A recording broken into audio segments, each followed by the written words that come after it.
Now let me turn the podium over to Rick Geiersbach, who will chair our discussion tonight. Rick joined the Boeing Company as Vice President of Corporate Strategy in 2008. In this role, he is responsible for analyzing and developing plans to drive the company's growth and nurture new business. In collaboration with both the commercial aircraft and defense and space and security business units, Rick works to develop proactive growth strategies and key business initiatives while overseeing the corporation's planning process. Rick's career prior to the Boeing Company includes leadership positions in both corporate aerospace and management consulting. Rick, thank you for being here this evening to chair this discussion. Ladies and gentlemen, please join me in welcoming Rick.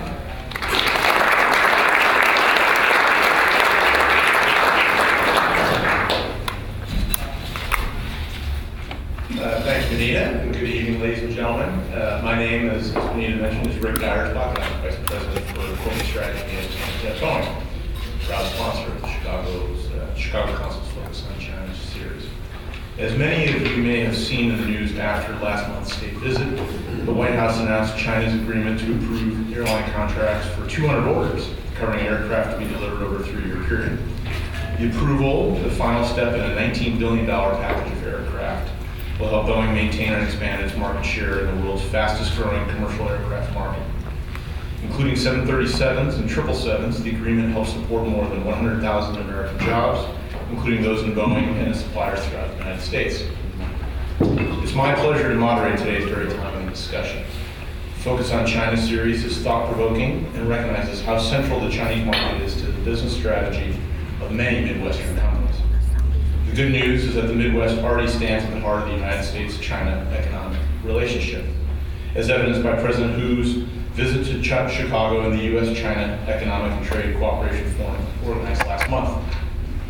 Many U.S. manufacturers represented here in the room with growing exports to China include makers of pharmaceuticals, computers and electronics, and medical, railroad, and construction equipment. IBM, Caterpillar, GE, and Boeing all count China as one of their largest export markets. And for perspective, China is indeed Boeing's largest export market, and not by a little, but by a lot. Currently, China is the world's biggest exporter and the second largest economy after the United States, and the country has a $2.9 trillion in foreign exchange reserves. But China faces potential challenges in the near term. Despite its seemingly unstoppable rise globally, China faces growing worries at home about inflation, increasing property prices, and overly aggressive lending by state-run banks. As such, any discussion that helps us understand the current state of the Chinese economy is of utmost importance to Chicago businesses represented here in the audience today. Let me take a moment to briefly introduce Patrick. Patrick Chovanec is a professor at Tsinghua University School of Economics and Management in Beijing, China. His insights into China business, economics, politics, and culture have been featured by international media outlets including CNN, BBC, The Wall Street Journal, Financial Times, and The New York Times, to name a few. He's a regular guest commentator on Chinese Central Television and China Radio International, and serves as chairman of the Public Policy Development Committee for the American Chamber of Commerce in China. The Wall Street Journal named his blog as one of the best economic blogs of 2010. Professor Chovanec has worked for several private equity funds focused on China, and he has served as director of Institutional Investors Asia Pacific Institute and its Global Fixed Income Institute. Please join me in welcoming Professor Chovanec to the stage.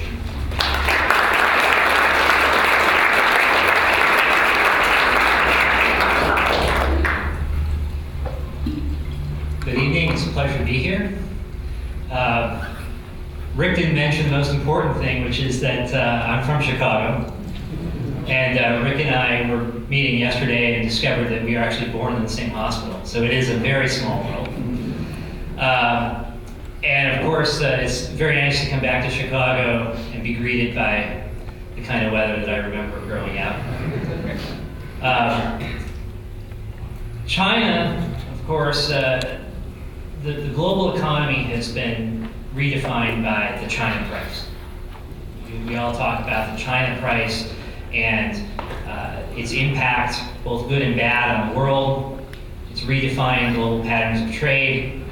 And yet, if you look at the news recently, what will be the future of the China price? The prices in China, whether it's food, whether it's housing, whether it's wages, seem to be going up. And what I'd like to explore with you today is what is going to be the impact on the Chinese economy? Why is this happening? What's the impact on the Chinese economy? What's going to be the impact on the global economy?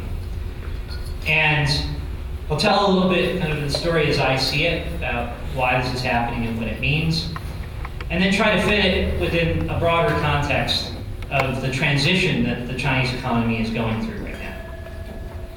So to understand why prices seem to be rising in China, why are we seeing the inflation rate growing, why are we seeing food prices growing, why is there talk of a property bubble? I think you have to get back to why China, or how China has been able to sustain the sort of growth rates that it has through the financial crisis. China had a goal during the financial crisis of hitting at least 8% GDP. It exceeded that in 2009, as well exceeded that in 2010. And the way that it did that was it had a huge stimulus. Now, the stimulus that took place wasn't like the kind of stimulus that you or I would recognize in the United States, a fiscal stimulus, where the government goes out and spends its own money on various projects. What happened was a monetary stimulus. Most of the money that was pumped out, the Chinese government announced a stimulus of 4 trillion renminbi, but it didn't actually fund that. What it did was it essentially gave banks and gave local governments the authority to go ahead on various projects. And the funding came from a huge lending explosion that took place in 2009 and continued really in 2010. Just over the course of 2009, the entire lending portfolio in China nationally expanded by 1/3. I just ran the numbers actually the other day on how much it's expanded. If you include 2010, it's 58%. So basically, the entire banking system expanded by over 50%. And at the same time, you had an expansion of the money supply by over 50% over the past 2 years. A lot of the focus about the stimulus has gone into looking at the question of where did this money go to? Did it go into good projects or bad projects? Will they be able to repay their debts? Will China face a bad debt problem down the road? But an equally important question to ask is, where did the money come from? I mean, why did banks have this money to lend? Where did it come from? And it essentially came from banks drawing down on their reserves, essentially creating money, the way that any banking system creates money. But they had a great deal of reserves to draw down upon, because over the past decade, China's been running balance of payments and balance, not just on the current account, not just the trade surpluses that are in the news, but also by importing capital. So you have dollars flowing into China, both on the current and the capital account, accumulating in China, and then being purchased by the government in order to maintain the exchange rate into official stockpiles of reserves. Whenever they buy dollars, they issue renminbi. That would normally add to the renminbi in the system, would normally fuel inflation. They try to counter that by basically freezing it up in the banking system in a process called sterilization, in which they require the banks to hold more and more reserves. They require them to hold more and more bonds. So instead of lending this money out, it was frozen up in the banking system. Well, in 2009, a lot of this money that had been frozen in the banking system was released into the economy.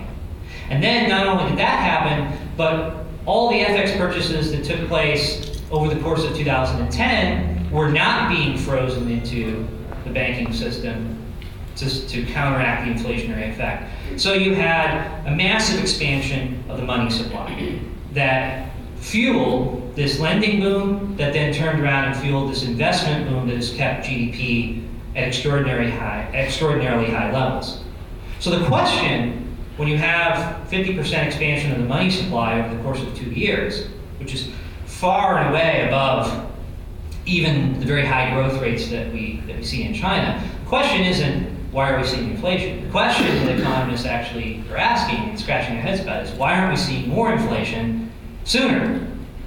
Because this is really unprecedented unless you look at sort of hyperinflation situations in Latin America. This sort of huge and rapid expansion of the money supply. And I think the answer to that question is you have to look where the money went to. The money was created in the form of a lending boom that primarily went into an investment boom rather than consumption boom. So it went out to companies that bid up the price of land, that bid up the price of raw materials, commodities around the world. If you look at any commodity market around the world, there's a very good chance that the price setter is China.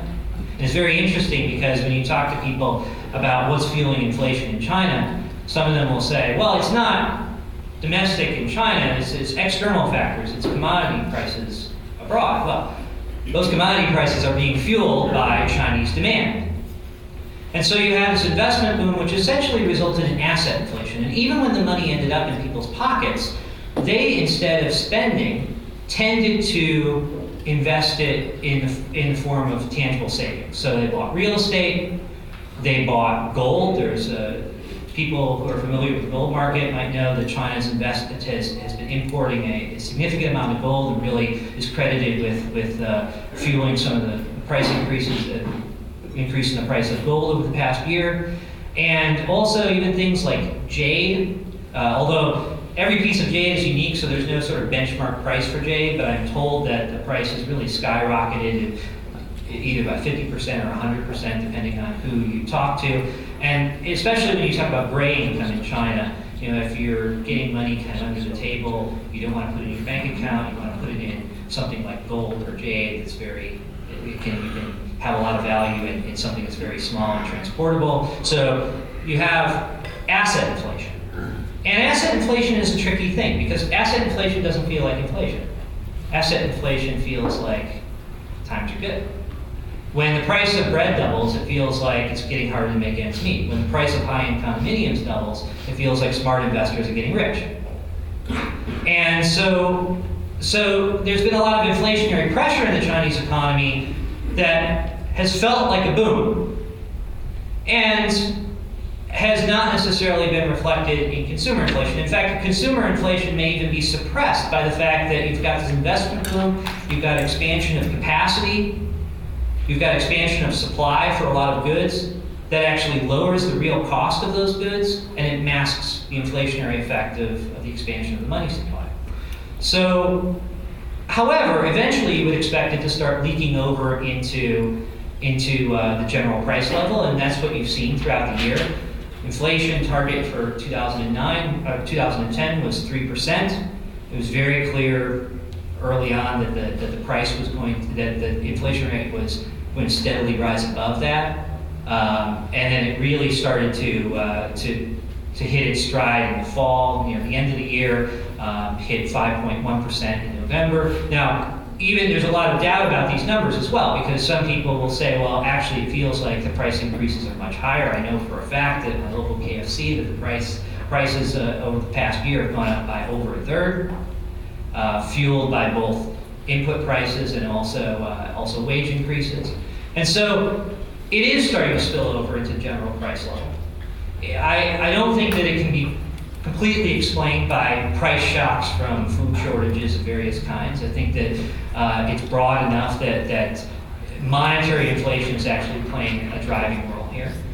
And one of the ways that it's become very noticeable also in terms of spilling over from asset inflation into the general economy has been wage increases in China. You know, there's been a lot in the news about rising wages, what that does to Chinese competitiveness. There's been a lot of issues about labor unrest in China, at Foxconn, the suicides at Foxconn, the strikes that have taken place at places like some of the Japanese auto plants. And so I think it's worth looking at a little bit more closely the labor market, because this has gotten a lot of attention, and a lot of questions about, well, will China remain competitive? And how will this change affect the Chinese economy vis-a-vis the world economy? There's been a lot of speculation that China has simply tapped out of cheap labor. And there's talk of what's the Lewisian turning point, where there used to be this pool of low value add labor in the countryside, and it costs almost nothing to take somebody from a job on the farm to put them in a factory, and you pay them very, very little, and that this actually fueled growth in China because there was this captive reserve of cheap labor, which really played a huge role in defining the China price and China's role in the economy. So the question is, has China tapped out? And I think to answer that question, you can't just look at the labor market in China as one big whole. You have to segment it. So there's three segments, as I see in the Chinese labor market. You've got low or unskilled labor. You've got skilled labor, and then you have college graduates.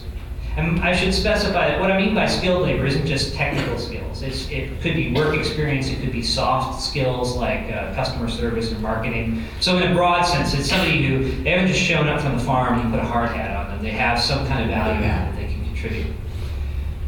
For a long time now, there's been a surplus in the first and the third. So unskilled labor and college graduates, there's an oversupply. If you hear about some of these college graduate job fairs where there's just a mob scene of people and there's just not enough jobs for them, that reflects that labor surplus. There's, for a long time now, been a shortage in skilled labor. And as Chinese companies move up the value chain, they're bumping more and more into that bottleneck that always existed.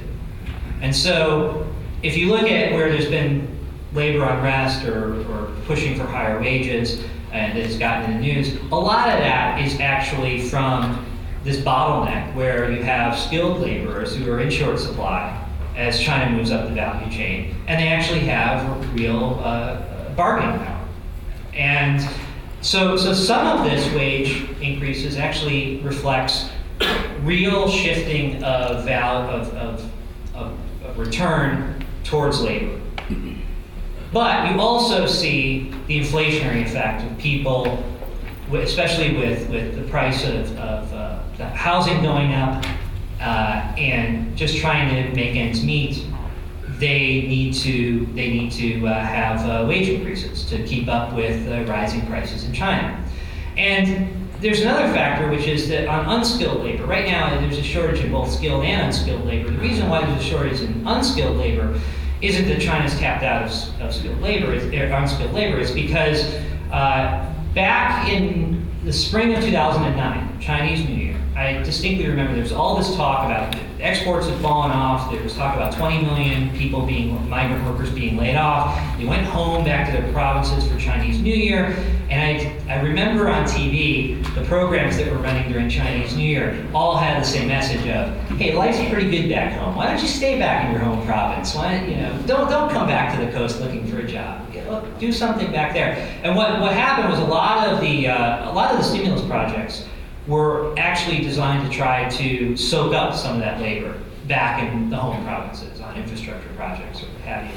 And those were multi-year projects, 2 to 3 year projects. So a lot of that labor that would have come back to the coast once exports picked up was actually bottled up back closer to home.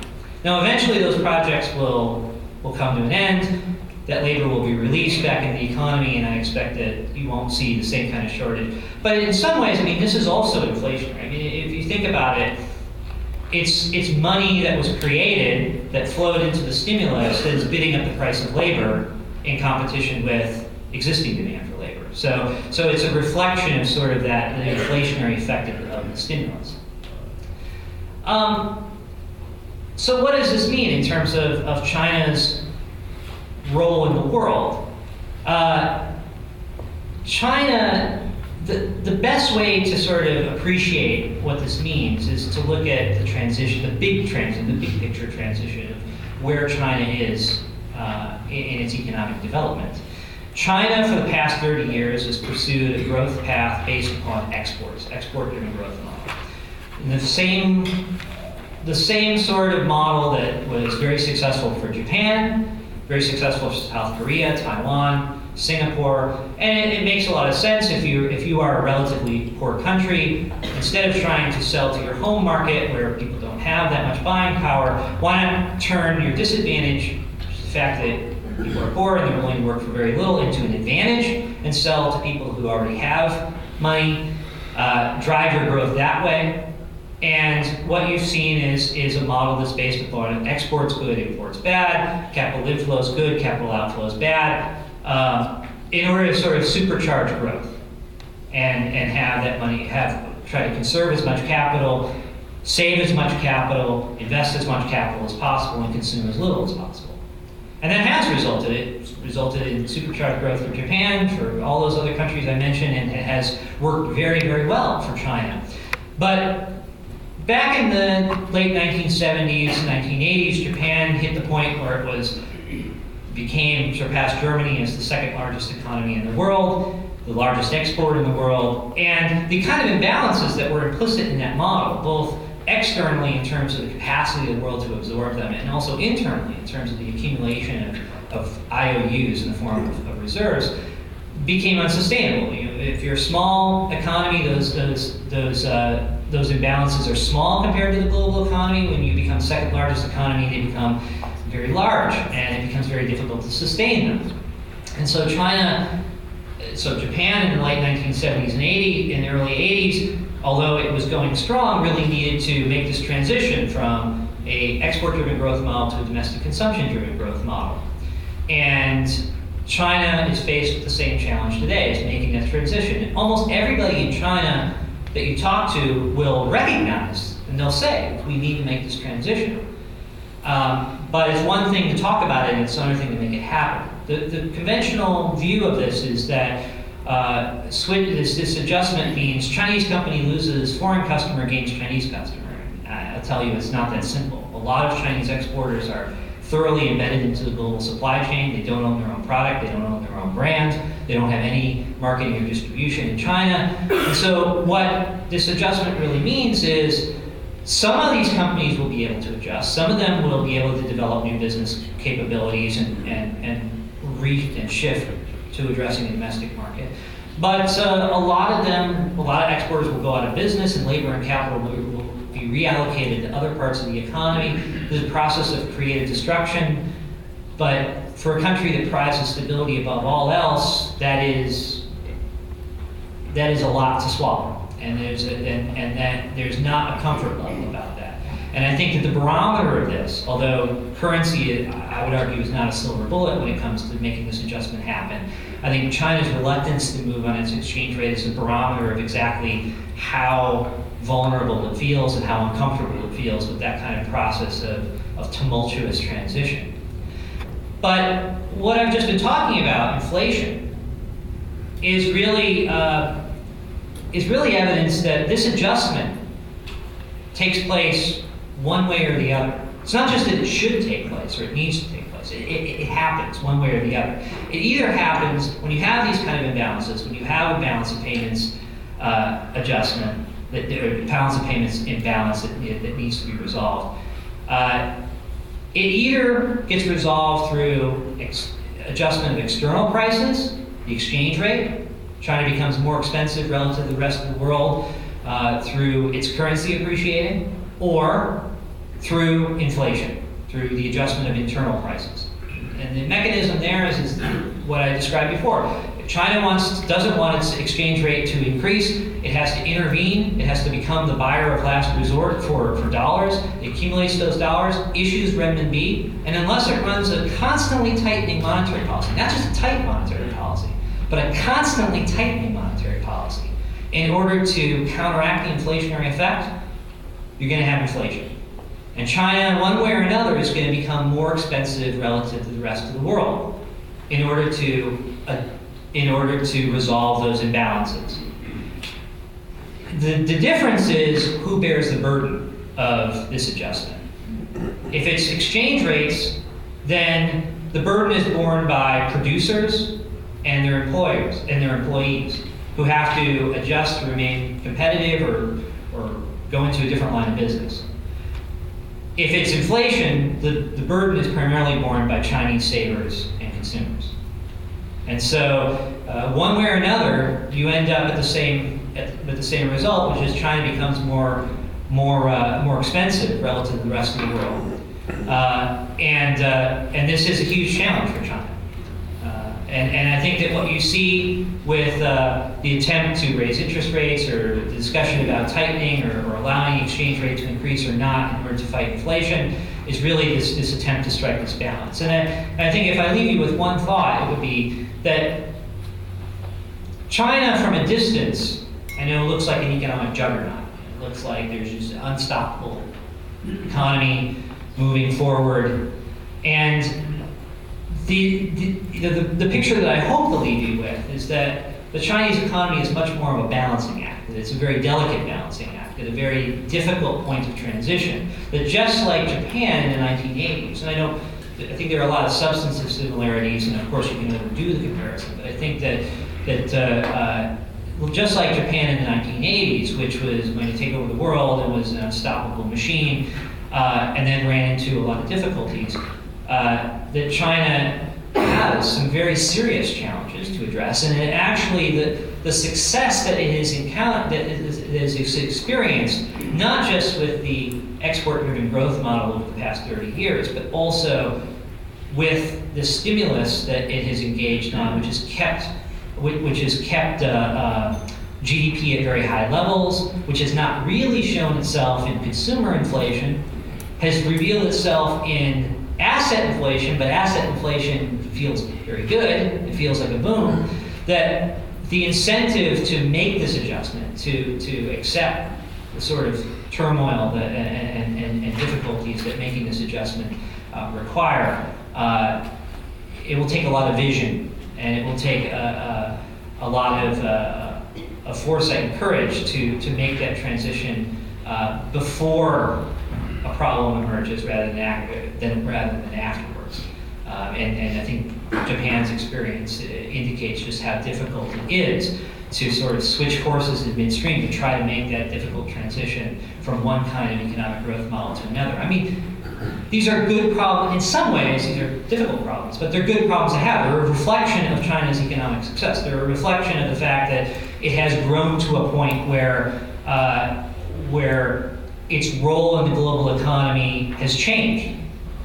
But they are, as the Japan example reveals, also very challenging to overcome. And so with that, I mean, I've hinted at a few issues that I know that people are often very interested in: real estate market, infrastructure, the tightening policies that China's going through right now. But with this kind of framework, big picture, I think maybe I'm better equipped to answer some of the questions that you have, the more detailed. So, thank you.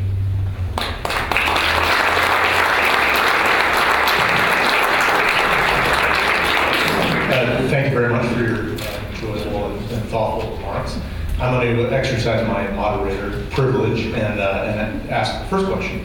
So, a number of the companies, Boeing included, that are represented here are making some big bets on China, as you can probably imagine, based on the market potential that we see. And so I'll put it in terms that I understand it, and hopefully you guys can understand it as a proxy for the other industries that you're in. But if I look at the top 25 airports in the world, 17 of the busiest currently are in China right now. It's about 13% of the airline market. And currently they have 3 airports that serve 30 million passengers a year. So O'Hare is an example of that. They have 3 of those now. Their civil aviation plan says they're going to build 13 of those by 2020 with another 97 small and medium-sized airports. I mean, it's just extraordinary in terms of the amount of infrastructure spend we're looking at. We're making a big bet on that, and I know other companies here are making other big bets in other industries that are similar to that. That kind of infrastructure play, how realistic is that? I think that, and this gets to that kind of, that point that a lot of people ask, which is, all this stimulus money, where did it go to? And has it gone to things that are really going to pay a real return or not? I think it's a mixed bag. I think that there are some infrastructure projects in China that you can point to that make a great deal of sense and are really going to add value. One example of that in terms of airports is, I remember a couple of years ago I went to Yunnan, Kunming, and just outside of Kunming there's an entirely new industry that's been developing, the flower industry, cut flowers. And it's become a real source of cut flowers for China, but also potentially for the entire region and potentially for the world. And the main obstacle for them growing that industry was actually the capacity for overnight air freight to get it to customers, a very perishable good out to customers. And so I haven't visited them within the past, let's say 3 years, but hopefully some of the investment that's going in is going into opening up capabilities like that.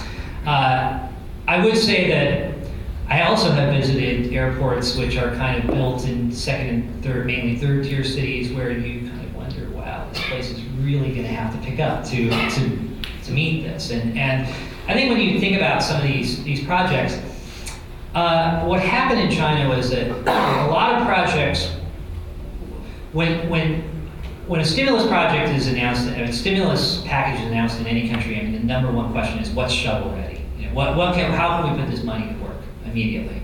And every province in China had its wish list of things that it wanted to do. And so much money went out so fast in 2009, to some degree. In 2010, I don't think a lot of it was a continuation of old projects that were approved in 2009.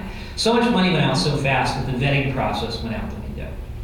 And I think that there's a mix of projects that made a lot of sense. I also think that there were projects that would never have passed that vetting process. And I also think that there were projects which may have made sense over a 10 or 20 year rollout period, phased period, but then were compacted in 2 years. And that doesn't make sense. And the return on the investment is not going to be good. If it had been extended out, it might have made much more sense. And there are other situations where one project might have been good, but building 5 of them in the same province doesn't make sense. So you point to any one given project and you can't call it a white elephant, but and on its own merits it might look pretty good, but then you realize that they're not just building one port, they're building 5 megaports in this one province, and how is that going to possibly work? The other challenge, I think, is particularly with airports, is the build out in high-speed rail. The intention behind high-speed rail, it was that the rail system in China, the conventional rail system in China, is clogged up with people, ferrying migrants essentially to and fro from where they live to where they work, and that it's not even able to carry all the coal around. And that's one of the reasons why you have these huge traffic jams outside of Beijing. There was one that lasted for like 10 days and was 60 miles long, which was mainly comprised of coal trucks and carrying coal that could not be transported by rail. And so the idea behind high-speed rail was, let's put everybody on fast track.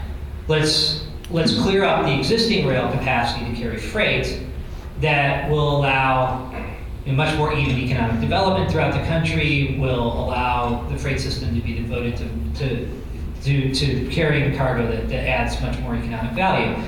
The problem is that high-speed rail is really expensive to maintain and to build, and the ticket prices are very high. And the bulk of people who travel around China are relatively low income, and their time is less valuable than their cash. And so they would rather spend time on the slow train and pay less than even if they could afford to go on the fast train, which many of them can't. And so this Chinese New Year, one of the things that you see happening is that people are, instead of riding the train, because there are fewer slow trains and there are more faster trains, they're going to buses. And so they're clogging up the road system even more because they want this cheaper alternative.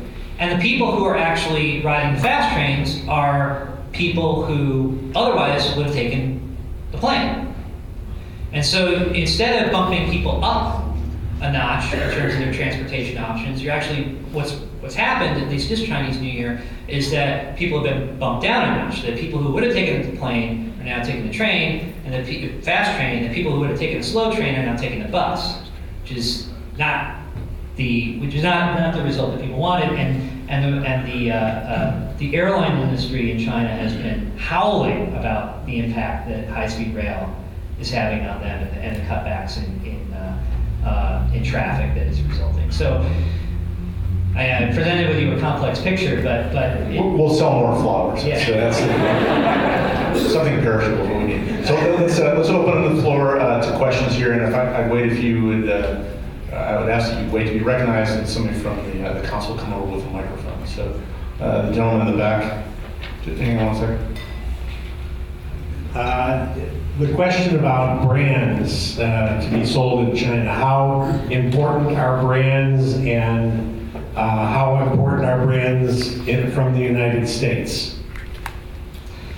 I'd say brand is very important, both in terms of the perception of Chinese consumers, and also in terms of, it's one of the greatest challenges that Chinese companies have, both at home and abroad, in building brands. There are not that many national brands in China.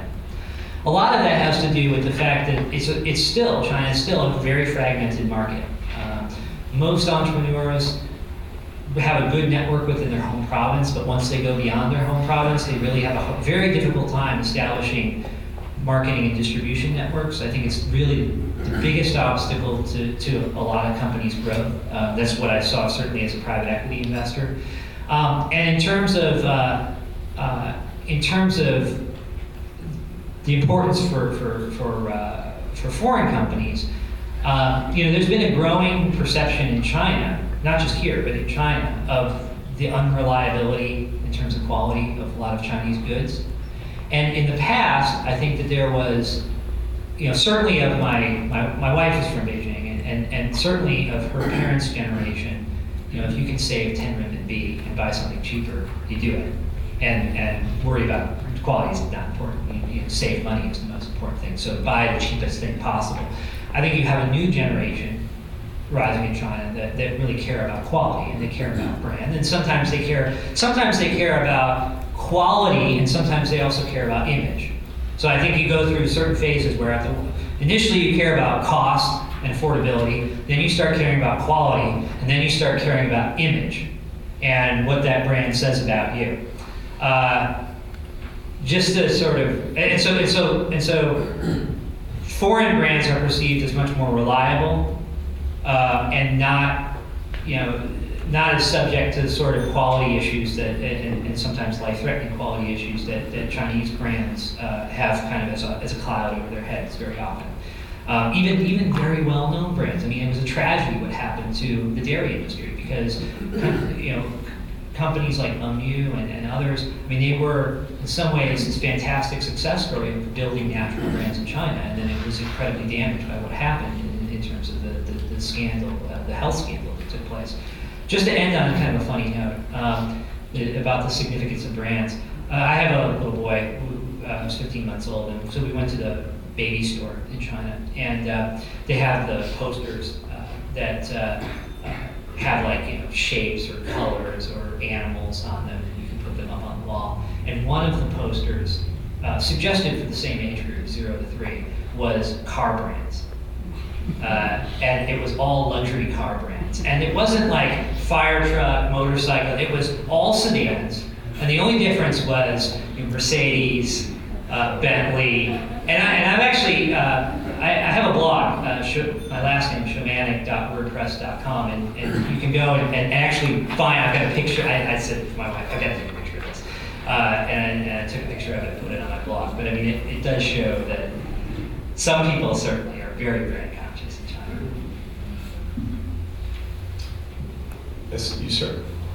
Just wait for the microphone, please.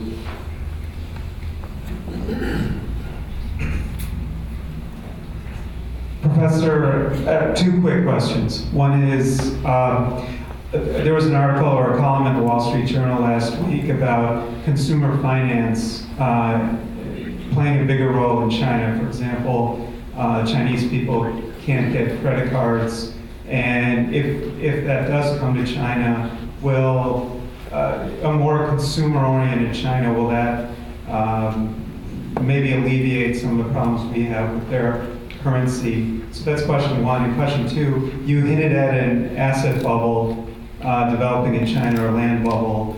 And I wonder if that's also extending to businesses in China where if a foreign company wants to buy a business in China, if those prices are being bid up, then it's getting more costly to do business in China. Okay.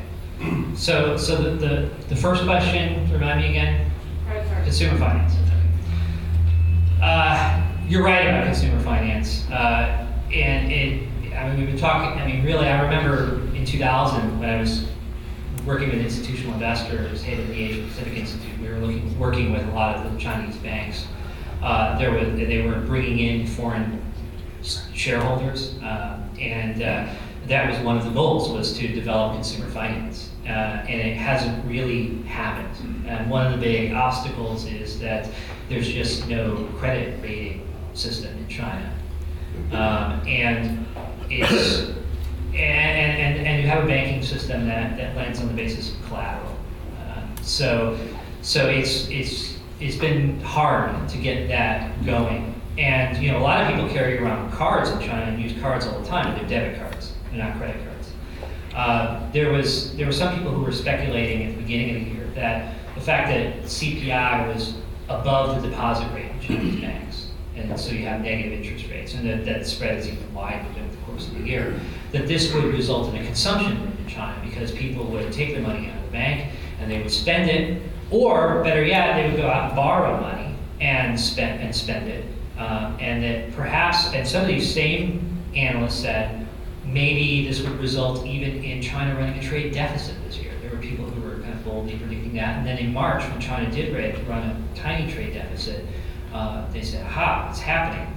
And I, at the time, was not at all convinced. I said, I think this is a cycle, not a trend, where Chinese companies buy inputs in the spring and then export in the fall.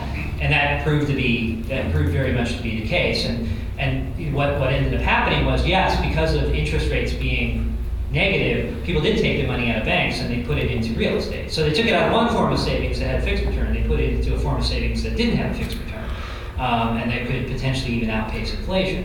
So yeah, consumer credit, I think is part of the solution.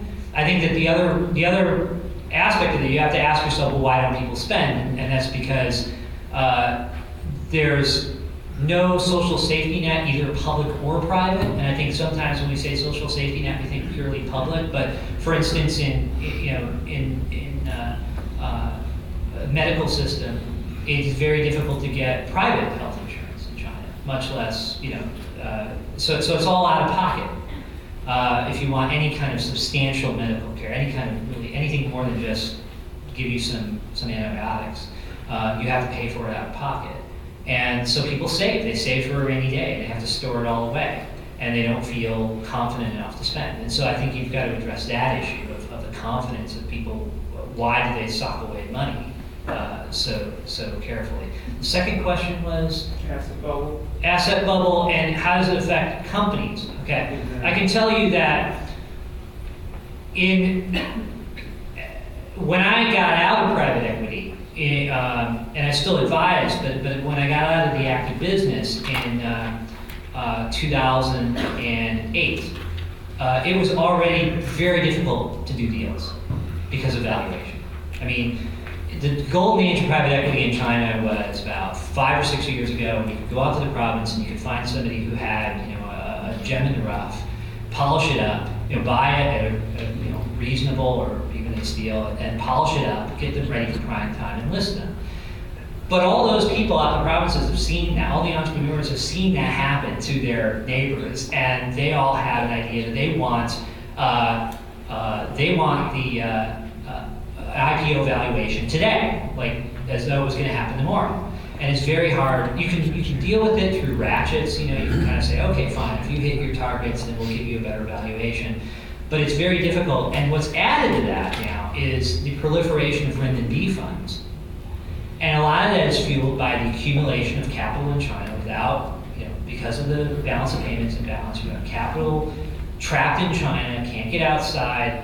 It's fueling asset prices. And so in private equity, you have a situation where not just is everybody and their dog setting up a renminbi fund, but you have to look at who's setting up. A lot of them are municipalities, people with different agendas just than making a return. So not only are they unsophisticated investors who pride themselves on doing deals fast, often with little or no due diligence, but also they may have an agenda to simply increase employment or boost companies in their area, and they're just expecting that returns will come. And it's very difficult to compete with that. I mean, if you're a sophisticated investor who really wants to do due diligence and realizes that some of these things are going to succeed and some of them aren't, and people are just throwing money at companies, it's very, very hard to compete with that. So yes, asset inflation is affecting the market.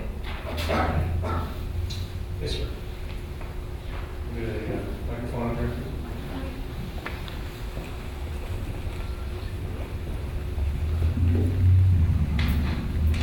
Every one of these questions emphasizes that if you're going to have a transition, you're going to have to take risk.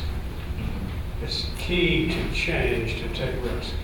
There's a very low trust level among people in China. I have some insurance company involvement there. They weren't doing too well, and I asked a relative what the problem was, and they said, we wouldn't buy life insurance except from a close friend because we'd be afraid we wouldn't get paid when we died. What do you think has to occur to increase risk tolerance long-term and sustainably to actually facilitate the transition that's needed to carry the day? I think that the point that you raised is very interesting, and that there's a question of risk appetite on both the micro and the macro level. That what the examples that you give are risk at the micro level and people's willingness to take risk, and there is a real problem in terms of enforcement of contracts, and especially when the state is involved and the state sector is involved. And that's why an increasing number of Chinese academics who are really serious about this problem at the end of the day to get down to the question of the role of the state in the economy, because it's very difficult for the state to serve as umpire at the same time that it's the owner, right? And so, but I don't know how that gets resolved, and it doesn't seem like China's moving in a direction that would resolve it. I mean, if anything, because of the stimulus and because of the general kind of tenor of outlook at post-economic crisis, not just in China but around the world, there's this sort of greater skepticism about markets and a greater reliance on government intervention, and China has very much bought into that. I mean, the Beijing model, the Beijing consensus is all about that. And there's an expression that Chinese entrepreneurs have been using, which is which is the state advances, the private sector retreats. And that expresses their frustration at trying to compete with the state sector that has the government on its side, both in a regulatory sense, but also in terms of a financing sense. Does it make you bearish about it? It makes me concerned. I think that there are a lot of great people doing great things around China, and the story of the past 30 years has not been Chinese entrepreneurs operated in an easy environment, therefore they succeeded. I mean, a lot of them have succeeded in the face of a much more hostile, difficult system that currently exists now. So I think that there are going to be people who succeed. And very often I come across sounding bearish on China. I'm not bearish on China. If I really thought that China was going to crash and burn, I wouldn't be living there. But I think that. But I think there are some real difficult problems, and on a macro level, I mean, this is why I wrote a piece, China Economic Review, and it was called "China Needs a New Southern Tour," and the kind of backdrop of that is back after 1989, China went into a period of retrenchment, not just politically but also economically. They put the kind of old state planners back in, and there was just a feeling of, okay, reform has caused a lot of uncertainty and stability. Let's just get a handle on the situation. And it could have, nobody really knew. I mean, we now know how the story ended out, that China had this new version of reform. But people really were wondering, is this the end? I mean, has China had all the reform that it's going to, market reform that it's going to swallow. And this was a really open question until Deng Xiaoping in the spring of 1992 took a trip to Shenzhen and said, this is the way forward. We don't have a choice. Yes, there's uncertainty. Yes, there's going to be instability, but we have to embrace the market. And it's not just striking in terms of his commitment to reform, but it's also striking in terms of the vision that he had. That here was somebody. A lot of people say, well, that was Deng Xiaoping because he had all this charisma and influence. Well, and one of the reasons why Deng Xiaoping had all that charisma and influence was he had a vision that he could stake out a way forward. And I think one of the great challenges right now, especially that China's in a leadership transition right now, and we don't know, in 2012 exactly, well, we know who's going to take over, but we don't know what that means or what they want to do. The Chinese leadership is very cautious, and people going out are cautious, the people coming in are cautious, and nobody's sort of staking out a vision and saying, yes, the future means taking risks, and this is what those risks are going to be. And I know that in the United States, there's a lot of kind of admiration of, well, China is bold enough to go and make these investments in infrastructure. But in many ways, I mean, these investments or infrastructure are the easy things. I mean, China's already demonstrated the ability to build things. And it's very easy for a local official who wants to hit 8% or 10% GDP to say, well, yeah, let's spend it on a big rail project or redeveloping a part of the city. It's much harder to talk about how do we get towards renminbi convertibility, how do we prepare companies to genuinely be competitive abroad, how do we build a social safety net that allows people to spend, all of these challenges that are much, much harder. Yes, sir. Thank you for the interesting presentation. It's interesting that the environment and pollution hasn't been mentioned once. Do you have any comments on China's pollution and environmental challenges? Thank you. Well, I didn't mention it because I can only talk about so many things. So many things to talk about in China, but within the context of the 5-year plan that has come out, the focus of the 5-year plan broadly is quality over quantity, and that means in many different respects. It means moving up the value chain. It means more equitable distribution of income. It means, and by the way, I'm simply saying what their goals are. I'm not saying how whether the policies that they're implementing will actually be in this direction or not. But and then obviously one of them is greater protection of the environment. So that I think there is a recognition in China, a growing recognition, certainly at the popular level, that high GDP growth does not equate necessarily to quality of life, and that merely hitting the highest growth targets is not the only and most important thing. Translating that into actual behavior on the ground is very hard because, yes, they have moved from, it used to be that they only judged provincial and local officials on GDP and foreign investment. I mean, those were the two things that you had to do to succeed and get advancement to the next level. Now, supposedly they broadened that out. You're supposed to have a whole range, you're evaluated on a whole range of things. I can tell you that in practice, everybody gets it's like one of these systems where everybody gets a passing grade unless some terrible disasters happen. And so the thing that's really going to set you apart still as a local official is what kind of GDP growth do you bring in and what kind of foreign investment do you bring in. That's really going to set you apart from your peers. And so you try to push that to the maximum and just hope that some huge environmental disaster doesn't happen on your watch. And if it does, you try to stifle it. But it's getting harder and harder to stifle news about things like that because of the internet. But they still try. And so you have to look, with so many of these things, the implementation comes down to what are the incentives at the local level. And the incentives are still very much the way that they were, even though the rhetoric or kind of the aim on high has shifted. Yes, sir.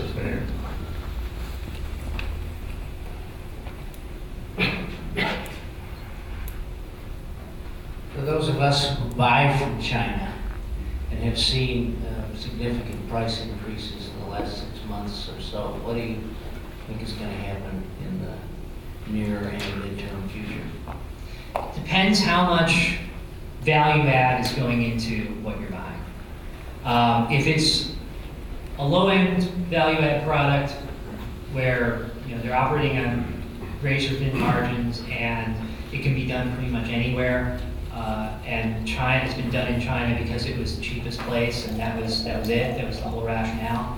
I think you're going to see it migrate. I think you're going to see it go to Vietnam. I think you're going to see it go to other places where because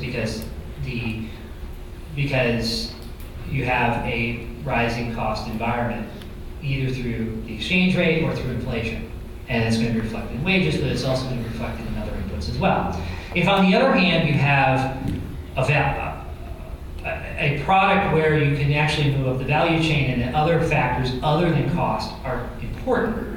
So I'll give you an example. I'll give you 2 examples of that. One is a company that I worked with that makes steel components to maybe your company, I don't know, but a major equipment manufacturer. And they, it takes a long time to qualify as a supplier, and they care about quality and they care about reliability of meeting delivery deadlines. And so, yes, they care about the money that they can save by going to China, but they're not necessarily. When I was doing due diligence on this company, one of the companies said, yeah, we could actually get it done cheaper in India, but they do it reliably here. We're very comfortable working with them. We like them, and they add value. And so we're going to stay with them. The other example is a company that I can name called Wuxi Pharmatech, which has really transformed the way that drugs are developed in the United States, and most of the major pharmaceutical companies in the world now use them to do their early stage drug runs. And the rationale that they proposed, they said that when they first came out, they said you can do it so much cheaper in China because the lab work is so much cheaper and the lab technicians are so much cheaper. And initially, the response of the industry was, no way are we giving you our intellectual property because you're going to go and steal it, and then it's going to be made in China. Our new drugs are going to be made in China by somebody else. But what happened was they won their confidence. They said, look, we have all the protocols in place, we have all the protection procedures, and they demonstrated that, and they demonstrated they could add value. Now, they're not the cheapest supplier because there's a premium that's associated with all of that, but they are cheaper than the US. So I think China is still going to have a cost advantage compared to the US, especially when it comes to labor. But its competitiveness is also going to have to depend on other factors.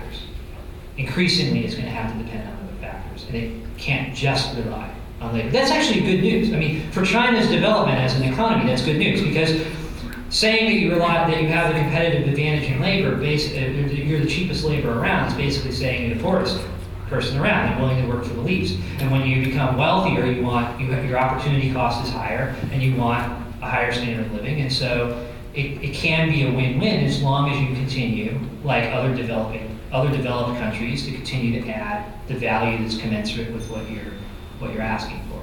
But some of it's going to migrate. Okay, we have time for one final question.